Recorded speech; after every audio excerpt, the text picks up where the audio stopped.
cerminan taat kepada Allah.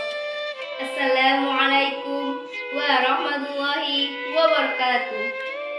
Alhamdulillahirabbil alamin wa bihi nasta'inu ala umuri dunya waddin. Wassalatu wassalamu ala asrofil mursalin wa ala alihi washabbihi ajmain, amma ba'du.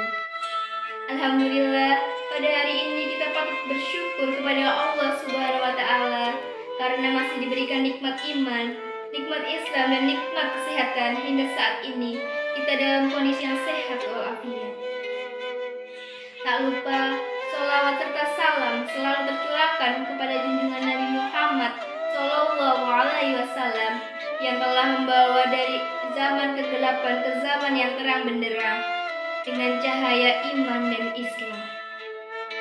Hadirin yang saya hormati, perkenalkan saya Meliana Azahra dari kelas 11 MIPA 4 ingin menyampaikan hukum singkat tentang taat kepada Allah. Di dalam ajaran Islam, kita diwajibkan untuk selalu taat kepada Allah Subhanahu wa taala, yaitu mengikuti segala perintahnya dan menjauhi segala larangannya. Taat beribadah dan menjauhkan diri dari perbuatan yang maksiat. Pada zaman Nabi Ibrahim, Siti Hajar dan Ismail telah mengajarkan sebentuk ketaatan yang final, ketaatan yang tak ringan. Logika manusia tentu akan menolak kondisi semacam itu. Ketika Nabi Ibrahim meninggalkan Siti Hajar di padang pasir, tanyanya, apakah ini perintah Allah? Ibrahim mengangguk. Landasan iman dan kejernihan hati seketika membuat Hajar mengerti dan menaati. Ketika Nabi Ibrahim menuturkan mimpi untuk menyembelih Ismail, apakah ini perintah Allah? Ibrahim mengangguk. Keimanan yang diwariskan kedua orang tuanya seketika membuat Ismail mengerti dan menaati. Akan tetapi, di sini Allah tidak hanya memerintahkan untuk taat kepadanya, akan tetapi juga taat kepada Nabi dan Rasul Allah, serta kepada ulil amri.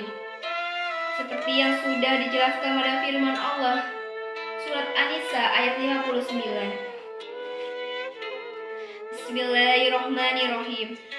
Ya ayyuhalladzina amanu ati'ullaha wa ati'ur rasula ulil amri minkum wa in tanaza'tum fi syai'in farudduhu ilallahi war rasuli in kuntum tu'minuna billahi wal yawmil akhir. Dzalika khairun wa ahsanu ta'wila. Yang artinya, wahai orang-orang yang beriman, taatilah Allah dan taatilah Rasul atau Muhammad dan ulil amri atau pemegang kekuasaan di antara kamu.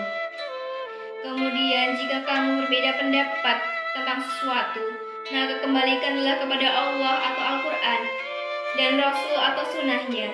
Jika kamu beriman kepada Allah dan hari kemudian, yang demikian itu lebih utama bagimu dan lebih baik akibatnya. Kata Al-Amr dalam ayat tersebut berarti urusan yang meliputi bidang keagamaan serta duniawi. Adapun ulil amri, keagamaan meliputi para ahli istijab dan ahli fatwa. Sedangkan ulil amri duniawi ialah para raja dan penguasa yang memimpin manusia.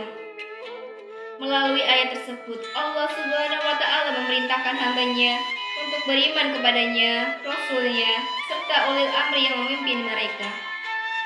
Akan tetapi, perintah untuk taat dikecualikan jika menjerumus ke maksiat kepada Allah.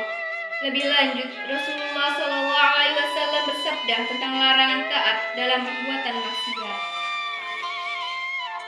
Bismillahirrahmanirrahim. Al-mar'il muslim sam'u ta'atu fi ahabba wa qarib illa an yu'ara fi maksiyat fa'il umira bi maksiyatin fal yam'a wal ta'an Wajib bagi seorang muslim untuk mendengar dan taat dalam perkara yang dia sukai atau dia tidak sukai, kecuali kalau diperintahkan untuk melakukan maksiat. Apabila diperintahkan untuk berbuat maksiat, tidak ada ketaatan. Hadis riwayat Bukhari dan Muslim. Dalam taat kepada Allah, kita dapat menerapkannya dengan cara selalu rajin beribadah kepada Allah, yaitu sholat 5 waktu, seperti dalam firman Allah Quran Surat An-Nisa ayat 103. Bismillahirrahmanirrahim. Wa idza qadaytum sholata fadhkurullaha qiyaman wa qu'udan wa 'ala junubikum. Wa idza tma'nantum fa aqimus sholat. Innas sholata kanat 'alal mu'minina kitaban mawquta. Selanjutnya, apabila kamu telah menyelesaikan sholatmu, ingatlah Allah ketika kamu berdiri, pada waktu duduk dan ketika berbaring. Kemudian apabila kamu telah merasa aman, maka laksanakanlah sholat itu sebagaimana biasa. Sungguh sholat itu adalah kewajiban yang ditentukan waktunya atas orang-orang yang beriman. Selain melakukan sholat 5 waktu, Allah juga memerintahkan manusia agar menunaikan puasa, zakat, dan melakukan hal-hal lain yang diperintahkannya. Serta kita diwajibkan juga taat kepada Rasul Allah, karena taat kepada Rasul sama dengan taat kepada Allah, dan berpegang teguh dengan hadis Rasulullah SAW selama hadis itu sahih. Rasulullah SAW telah mengingatkan bahwa akan ada orang-orang yang nanti ketika datang padanya sebuah hadis Rasulullah SAW, maka dia seolah-olah membandingkannya dengan Al-Quran dan apa yang dia tidak didapatkan dari Al-Quran.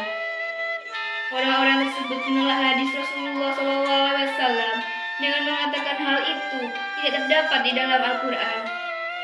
Ini adalah kedustaan, justru mendustakan Al-Quran itu sendiri. Taat kepada Allah, taat kepada Rasul. Seandainya ada sebuah perintah di dalam hadis Rasulullah SAW tidak disebutkan di dalam Al-Quran, maka tetap wajib bagi kita menaati. Karena taat kepada Rasulullah SAW adalah termasuk ketaatan kepada Allah. Salah satu hikmah taat kepada Allah Subhanahu wa Ta'ala dan Rasulnya adalah kelak masuk surga bersama orang-orang yang diberi nikmat Allah Subhanahu wa Ta'ala. Hikmah ini dijelaskan dalam Quran Surat An-Nisa ayat 69. Bismillahirrahmanirrahim. Wa ma yuti'illaha war rasula fa ulaika ma'al ladzina an'ama Allahu 'alaihim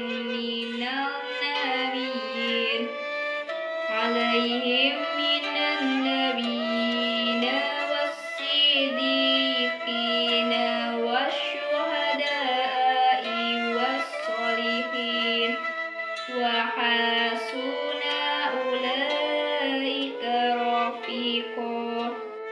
Artinya, dan barang siapa menaati Allah dan Rasul Muhammad, maka mereka itu akan bersama-sama dengan orang yang diberikan nikmat oleh Allah, yaitu para nabi, para pencinta kebenaran, orang-orang yang mati syahid, dan orang-orang saleh.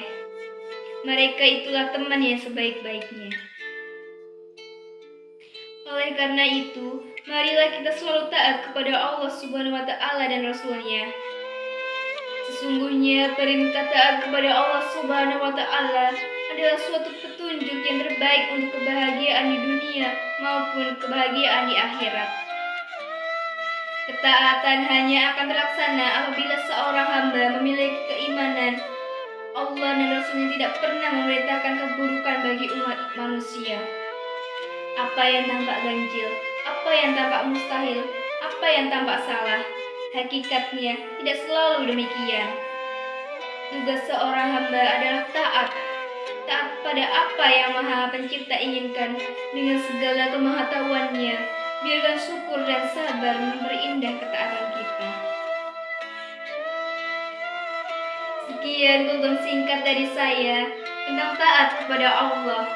Bila ada kesalahan atau kekurangan dalam menyampaikannya, saya mohon maaf yang sebesar-besarnya. Para petani memanen padi, waktu di sawah melihat batu. Ingatlah Allah setiap hari dengan sholat 5 waktu. Terima kasih, saya akhiri. Wassalamualaikum warahmatullahi wabarakatuh.